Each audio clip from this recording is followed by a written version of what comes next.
Hey guys, how are you today? Welcome back and thank you for tuning in to episode 3.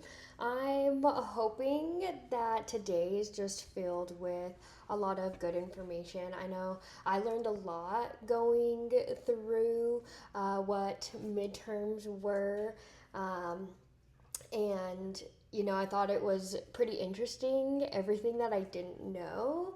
And I think because of that, or because I did the research, it's going to make me just a better citizen, just more educated in society, and just having a better understanding of what midterms are.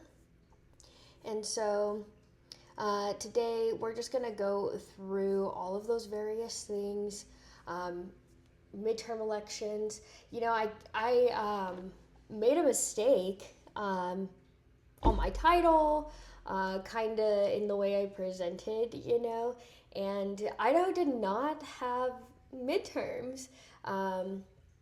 They had what's called the primaries, and I was going through and just kind of learning what the midterms were, and kind of what they affect, how they go through it, all those various things. Um, and so that's what I'm going to start with. And then I'm going to kind of go through the local hierarchy. I'm going to see how long it takes me. I don't want it to be too long, but we're going to go over how local government actually affect us versus what the federal government um, does and how they play a role in our everyday life. And I think you'll come to find that if just you and I get more involved on the local level, I think we'll see change. And I think we'll see the change that everybody talks about. I know we talk about a lot of fraud and scandals in federal office, but my big thing is how can you actually affect change? And I think on the local level, that's the key. That's the key to actually making change. And so that's what this episode is about, just midterms versus primaries, and then kind of the local hierarchy and how things are affected and they go together. So hopefully you'll have a better understanding of just your local government and how that plays a role in your day-to-day life. But to get started, I don't think I clarified what midterms were. And so actually, before we get started, I wanna just share who won the primaries, not the midterms, the primaries. It's a little confusing to me, and it's a common misconception between the two. So for the Republican candidates who won the primaries were Brad Little, and Terry Perkins for the Democratic nominee. For the Senate, Jim Risch won. And for the Democratic, it was David Roth.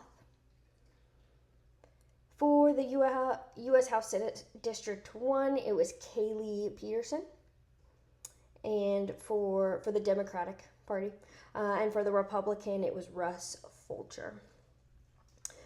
For District 2, and I don't think we went over District 2, was Ellie Gilbreth for the Democratic Party and Mike Simpson for the Republican. That looks like all of what NPR has. I was still trying to research on where to find it, but if you go online, you can see all of those things. I just kind of wanted to go through the first couple that I found. Cool. Well, let's get into it. So, midterms, right? That's what I thought I was talking about. So, let's just take a better look at what midterms are. So, midterms happen every 4 years, and they happen in between, like halfway through the president's the president's candidacy, right, through his length of time that he's in office. It happens 2 years in. And so what happens is they determine who's in Congress, right, or in the House of Representatives. And this can really sway decision making. And it can either be for the president or against the president, and his agenda. And they really do have the ability to stop things that he wants to accomplish. And this is with any presidency. It's not just with Trump, but that's what we're talking about right now in our day-to-day life. So federally, what's voted on is all 435 members of the House Representative and a third of the Senate, which is like 33 to 35 seats. In some states, this could be governors, state legislators, and judges. Also some local officials and ballot measures as well. So it is important because they can decide who's in control of Congress, and this kind of that plays into what I was just saying is that is the House of Reps and the Senate. That's who makes up Congress. And so if one party controls both, it's easier to pass those laws. But if a different party controls it, then it's harder to pass. And so that's what you're looking for in midterms is what side of the fence? Like, are we going to help or are we going to hinder? And I think that really, I guess I should have kind of did the history on how and why that came to be.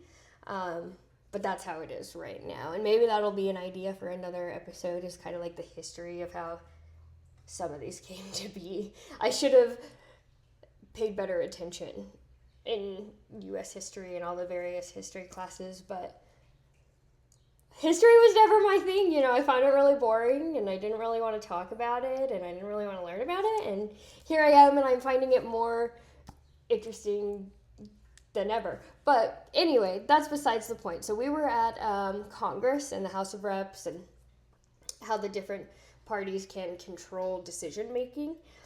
So that impacts the president's power. Congress is who writes and passes laws. The president can sign and veto them, but ultimately it's Congress, If Congress is controlled by an opposing party, sorry, I have dogs, I say potty all the time. If Congress is controlled by an opposing party, that can, again, block the president's agenda, refuse to pass bills, and launch investigations into what's going on too. It can affect laws and spending policy because Congress controls the federal budget, national laws, and oversight of the executive branch. How it kind of shapes state and local policy and state and local government is it influences state laws and education. Hold on, let me fix this, guys, because it's hard for me to...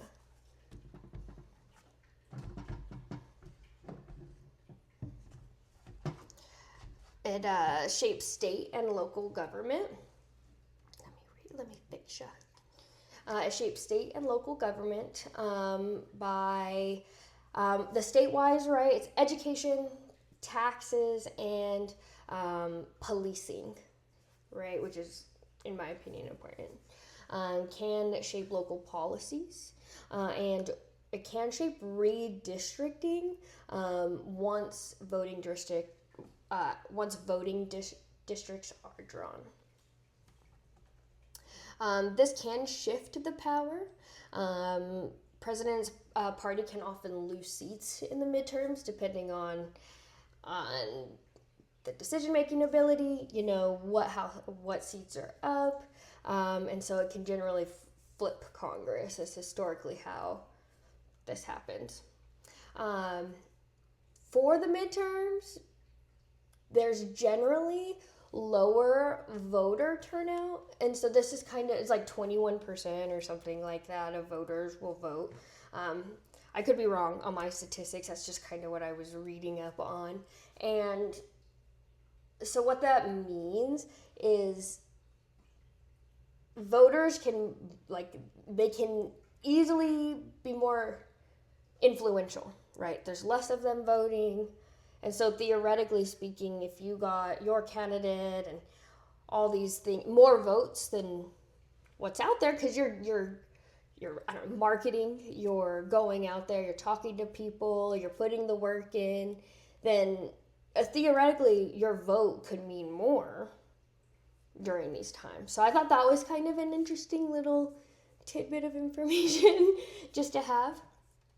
More locally though, the ballot includes, and I'm just gonna list it off because there was a whole bunch, so state legislators like governors, county officials, commissioners, sheriffs, assessors, clerks, local positions like city council officials, and this is sometimes, right, depending on where it's at, where it falls, but city council members, school board members, ballot measures, and these things control like taxes, levies, and bonds, and policy changes on the local level too.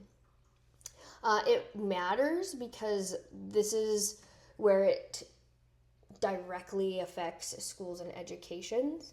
Local voters decide on things like school funding, curriculum standards, school levies or taxes. If a levy fails, then schools can lose funding. It directly affects taxes. So property tax levies for homeowners, businesses, things like that.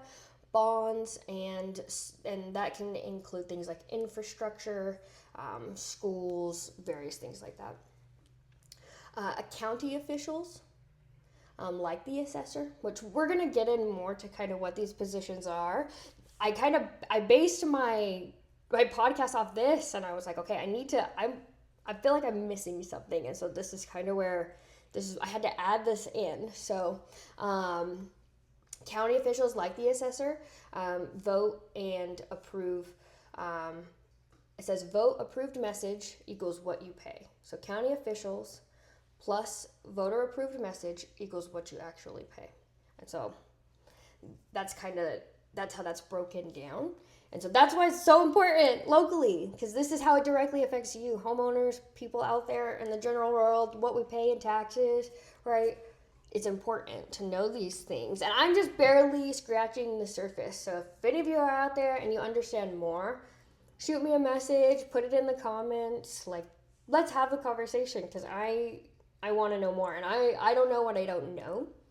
And I'm happy to correct things that I might mess up. So again, going back to how the midterms affect us locally, is law enforcement and safety. You elect a sheriff, right? You elect county commissioners. And those are things that help fund jails, emergency services. They affect response times, staffing, and resources.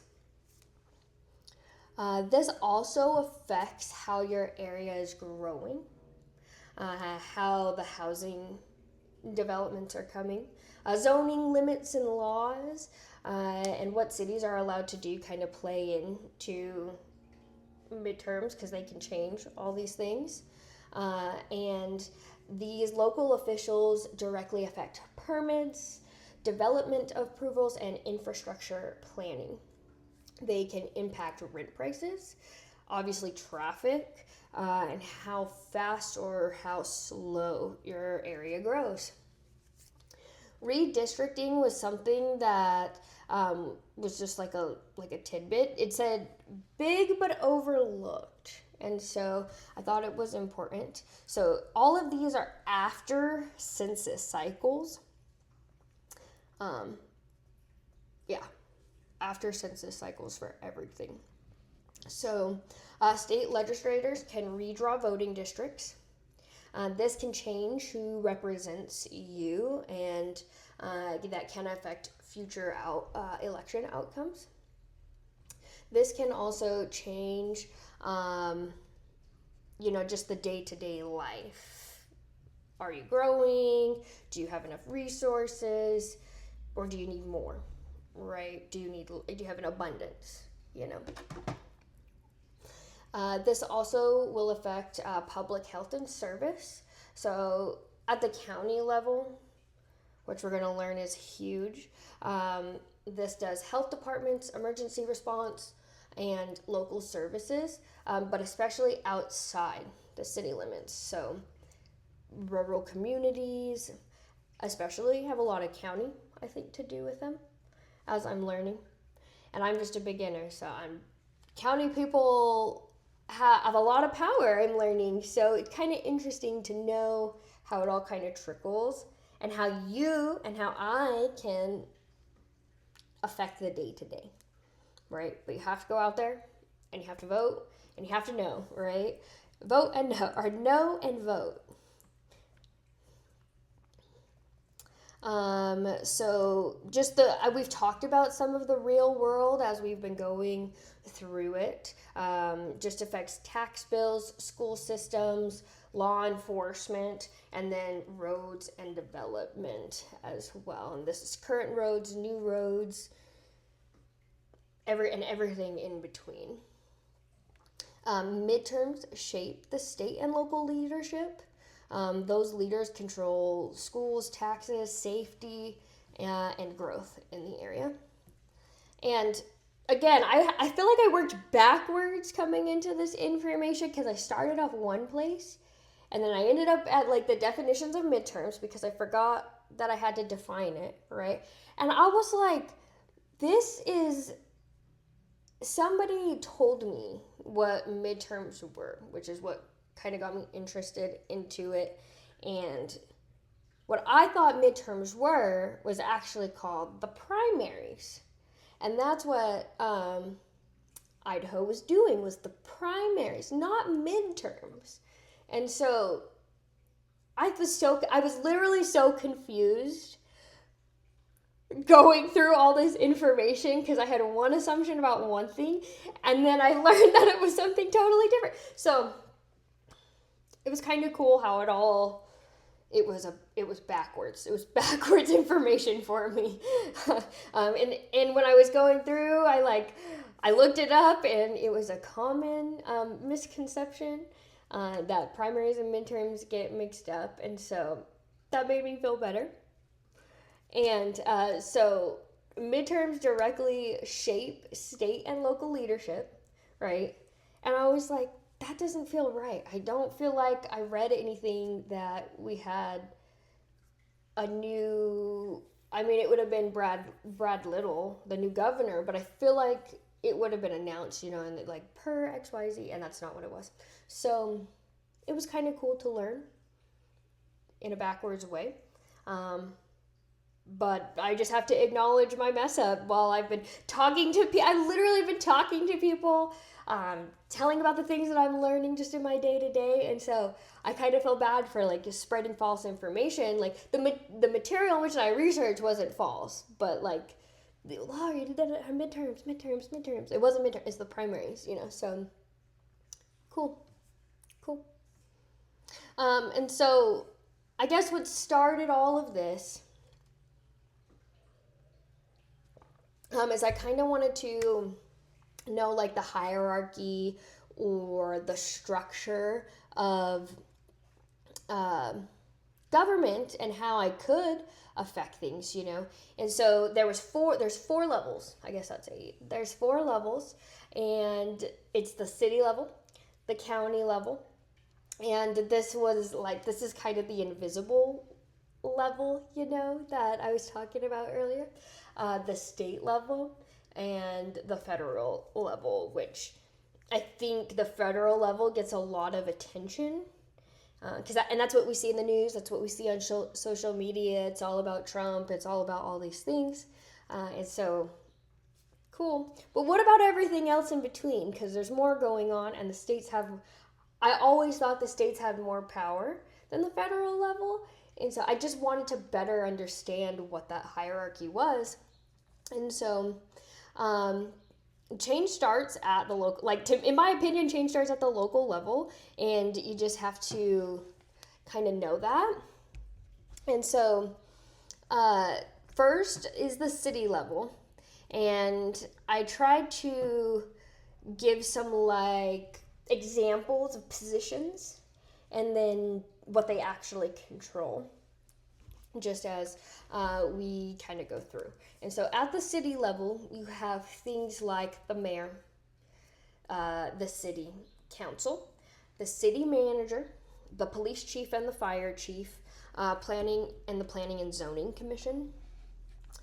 They actually control things like zoning laws, permits, local taxes, police and budget, roads and infrastructure, right? And so these are things that, zoning, for example, that's what can be built. I even think where it can be built, like what's zoned commercial, what's zoned residential, houses, apartments. I don't know the full extent of how granular it gets, but I would assume somebody knows and somebody understands it far better than I. But in terms of permits, this is going to be how easy it is to build something or how hard it is to build something. It can affect local taxes. We have, the best way I could understand it was an example for me. So there's local taxes, sales taxes, and then local levies. And so what I'm thinking is here in Idaho, the tax rate is about 6%, 6 point something or whatever, right? And in New Mexico, it's 8, right? And that, as far as I understood it, your tax rate was your tax rate, But when I was managing a location in Sandpoint, I learned that there was an extra city tax because of something that they had done years prior. And so it wasn't 6%, but it was something like 7.1 or something like that. And so it was higher to do things in another town versus where I'm at, right? And so I thought that was interesting, and it all had to do with something that the city had done that they had agreed upon. Kind of cool, kind of different. And I think, again, that's something that was voter approved, and so the city had to come together and vote on that. This is another thing that it affects, or I guess on the local level, what it can affect. Being a city level employee would be your police and your fire budget. Again, I have another example, right? Recently, we just got more of a fire budget here in the area, and it's something that they've been asking for years, and it just finally got approved. And so, again, what can be affected on the local level, that's the most important, right? Because that affects us day to day. And it kind of gives me a little bit more peace thinking this is how you can affect change versus taking the federal government head on, because I just don't think that's going to be the way that you win. And you can only win here and on your local level. So another thing that the city level employees and the city level voters can affect are roads and infrastructures. These are things like potholes, street lights, sidewalks, right? And I know that there are friends and family in Gallup, New Mexico that know what I'm talking about. The roads are bad. I was back there a year ago, and I think the roads were the same, if not worse. In a city level, this is where you vote. This is where you find your biggest change. You identify what the problem is. If you've had the same problem for years and years and years and years and years, you need to identify what the problem is and you need to vote them out by voting somebody else in. and that takes research, you know. And I can't speak for the people in New Mexico. It takes a lot of hard work to research, you know. And I follow people that have it. So go find those people and figure out who can make a change in your community, because I know that they're out there, and I know that you guys can figure it out. But that's like the example that pops into my head is where I'm from in this little town in New Mexico. So this can also affect noise, parking, and nuisance laws. And again, another example, because I want to stay informed, and this is the best way I can think about it, is the city of Coeur d'Alene in downtown. I saw a sign. This had to have been like last summer.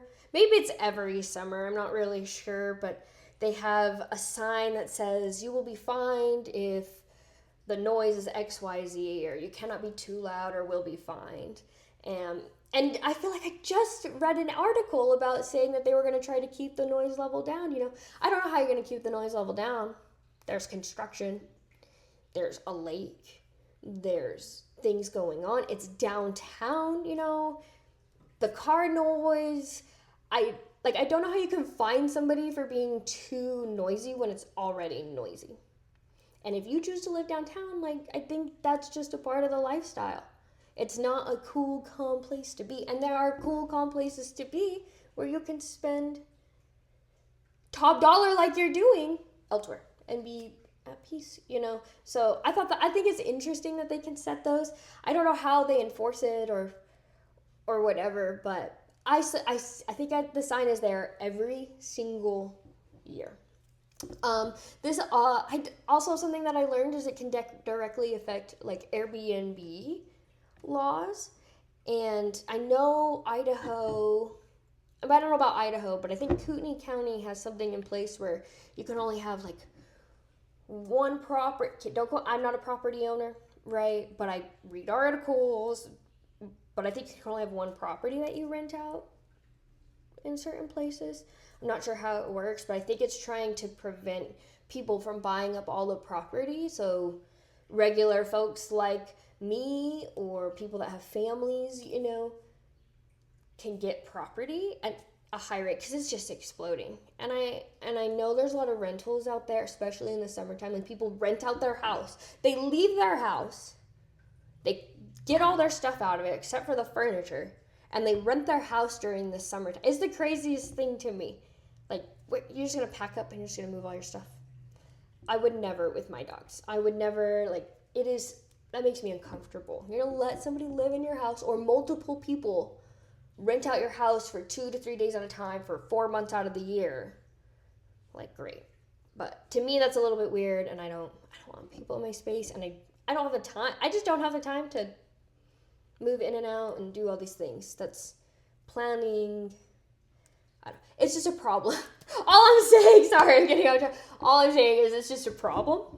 And so I think that's another good way to kind of give an example, a real world example of how your local people can keep big corporate out and keep it to the people, you know.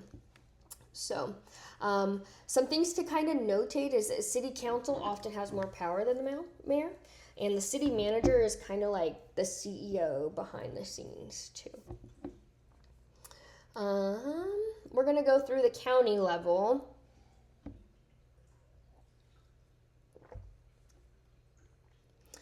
I think the county level, at least probably in my area, maybe in some other rural communities too. I don't know about New Mexico.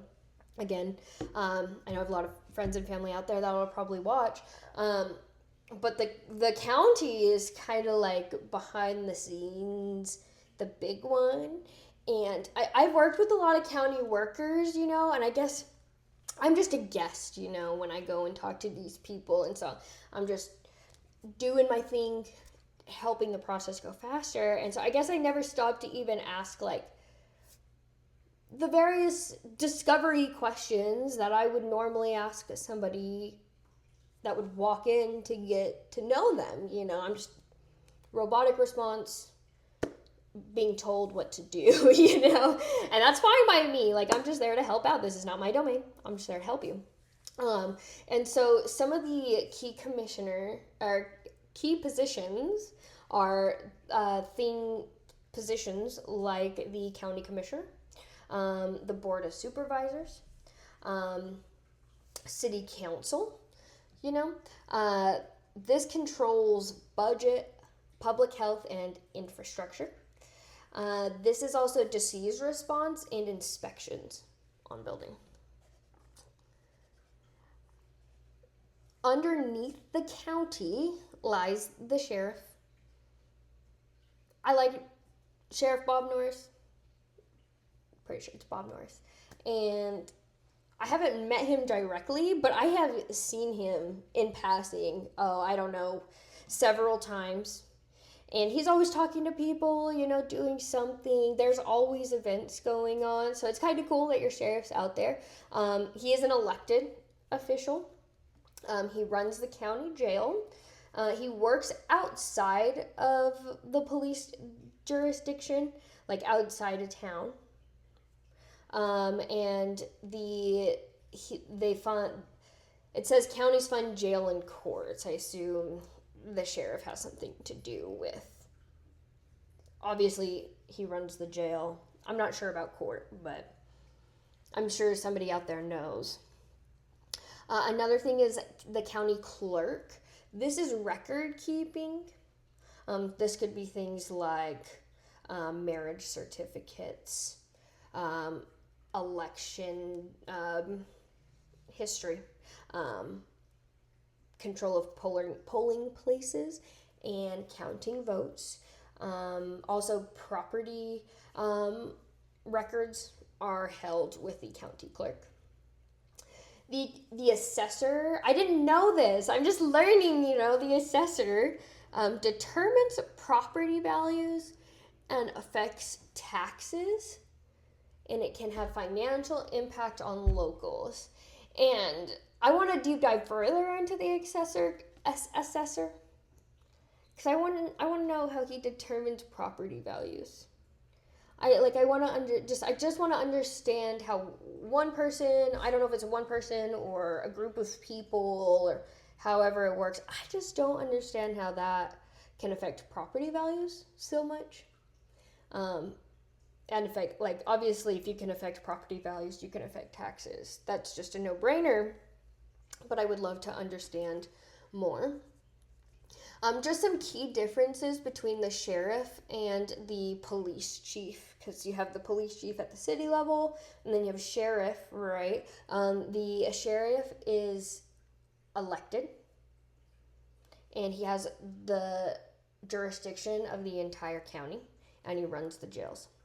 The police chief is just appointed and works in the city limits.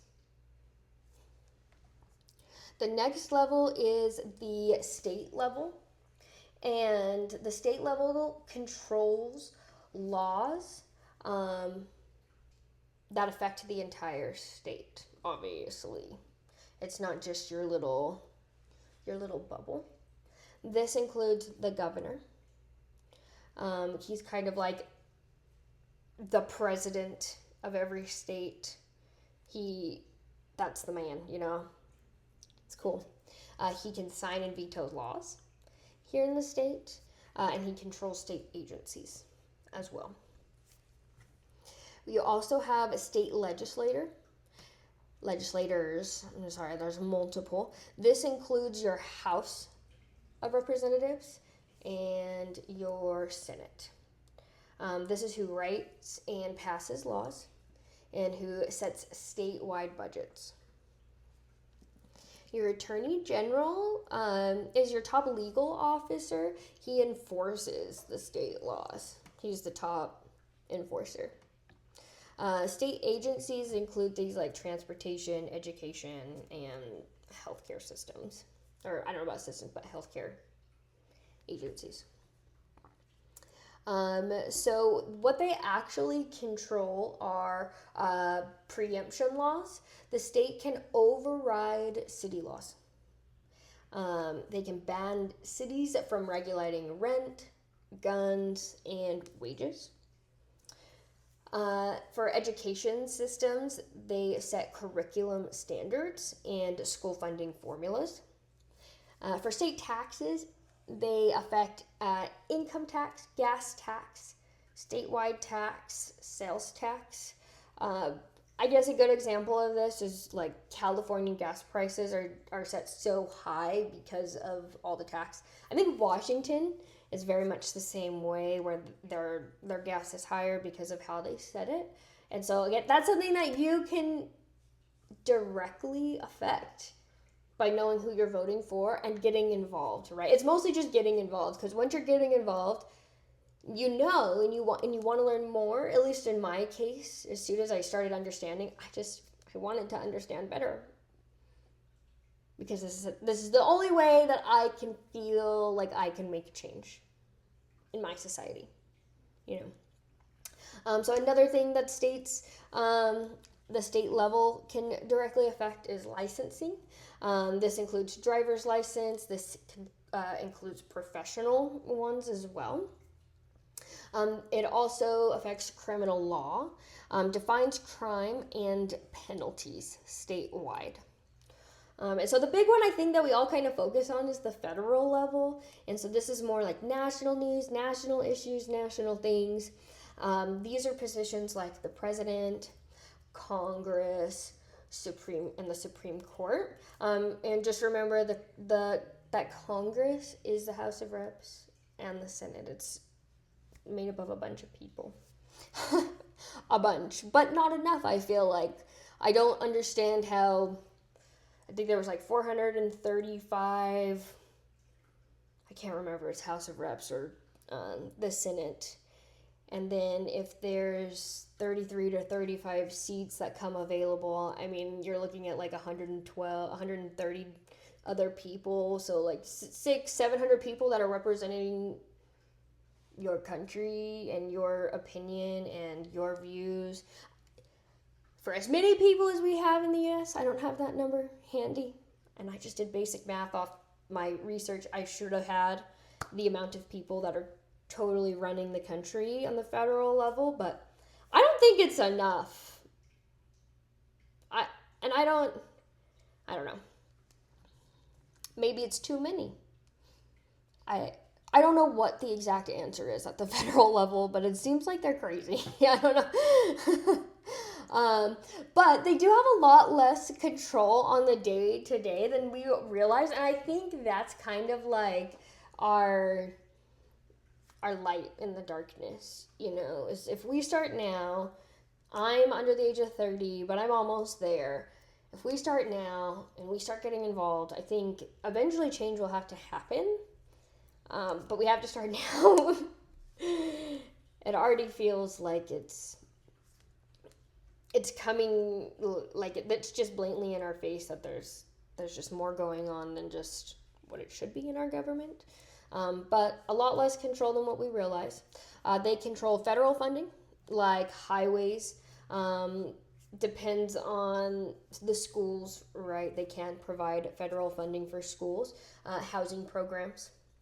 I'm sure things like there's benefits for like SNAP and WIC that come from federal. I'm not sure it's all that, but I'm sure it has to tie in there for federal funding. For national laws, they really do civil rights and immigration and tax. Of course, they have their hands in the tax. They tax us every month. They do regulation for environments, for banking, and for healthcare systems. They also do interstate systems, so this could be transportation and commerce. They have their hand in. The not so hidden power of them is the money, you know. They don't necessarily control the local policy, but they use tactics like, if we do this, or if we give you this money, then you'll do that, right? And to me, that just, like, I'm like learning, and to me it just sounds like a kind of like a sales tactic, you know, like, look here, but really we're doing this. you know. And it took me probably, I've been doing sales for 11 years, and I try to teach that all the time because it is a good method if you do it ethically. And I'm always about doing things ethically. And anybody that knows me knows I always do things ethically. But trying to understand how to do this, but also get what you need ethically, like, it took me, I don't know, 7, 8 years to really like hone my skill, be totally comfortable with it, and know that every single time I'm talking properly, right? And I'm always educating, and I'm always being ethic, and I'm always giving you the paperwork that you need, or I'm notating it where it needs to be notated, because I'm not the one. And everybody knows me. I'm not the one, And so the fact that the government uses these tactics, I know that people use them not ethically. It's just one, to me, I can see where the fraud comes. I can see where the back end deals come from because of those tactics, that salespeople use, that I've seen over my long time job. Kind of another real world concept by this is how federal kind of affects, like, they set laws, right? But how your local they really are the determiner, right? Is the drinking age. Specifically in Louisiana. And again, I could be wrong on this, but this is just from family members that live down there, from stories that I've heard them tell. This comes from people that I talk to, that I know that are from Louisiana, right? I hear it often, often enough that I was like, this is a perfect example to share, So in Louisiana, they have the same laws. You have to be 21 to drink. But essentially, if, like, say my mom or my dad or my 18, right, my significant other at 21 or older is drinking, then he or she can buy me a drink, and I can drink that drink, and it's fine. It's not frowned upon. And when you do research, it literally says, oh, but people don't do that, and that's not, and it's just like whatever, because it has to be official. But when you talk to people, they don't care. So I thought that was a really interesting example to know that you can have a law, federal level, right? But you can always get around it with something else, on the city level or on the local level, maybe the state level, maybe that one is, So I thought that was kind of an interesting example. And so that's why we need to get involved. I think we're kind of all frustrated with the way media casts the federal government. I think we're all kind of fed up with rent prices or property tax. I think we're frustrated. And I think the opting out mentality that, oh, I'm just not going to worry about it. Oh, I'm just not going to get involved. It doesn't matter, right? Oh, I'm living comfortably. I don't need to research. I don't need to do these things. I don't like politics. I'm just opting out, right? I think instead of yelling at the wrong people, we should just get involved and effectively make the change, because we are the change. We have to be the change that we desire. We can't just say we want change. We have to actively go out, and we have to actively want it, and we have to actively vote, and we have to be a part of the change that we want to see. I don't know who said that, but I feel like I was writing this, and I was just like, we have to be a part of the change we want to see. And it was just something that kind of lingered around in my head. And so, yeah, get out there, vote. I think because I did an episode around midterms last week and what I thought were the midterms, I think I'm going to go through the primaries next week, kind of what it affects, because that's initially what I thought we were doing. And so I think that's going to be the next step is primaries. So catch that next week. I'm sure I'll talk about some other things, just like I'm sure it'll snowball into something else. But I really appreciate anybody that's watching this. It's episode 3. I think I took like a week and a half, 2 weeks off, but it was the holiday, and so I went on a little vacation. I took time off from work. I hung out with my fiance and my dogs, and I just recharged up. And I've just been thinking about sitting down, making sure everything was good, writing, and I was so excited to actually jump on today, and I had to make sure everything was good. And so if you're watching, right, like the episode. I don't know if there's a subscribe button. I don't know if we're at that point yet, but subscribe if it lets you. I probably should know, but definitely like it. That'll help me out. It'll tell me at least if I have good content, or if you don't, or if you want to dislike it, go ahead, dislike it. That's totally fine with me. But drop like a why or like what you want to talk about. That would be really great. That tells me what you guys are interested in, and I just love to learn the different things, and so yeah, like it, subscribe if you can. I don't know if you can. Dislike it if you want. Leave a comment if you dislike it. I want to know. I want to hear from you. It's like a suggestion bar of ideas. I have a whole plethora of things I've already written. So just trying to stay on topic and learn, and hopefully you learned something with me. I hope you all have a wonderful day, and thank you so much for tuning in, and we'll see you next week.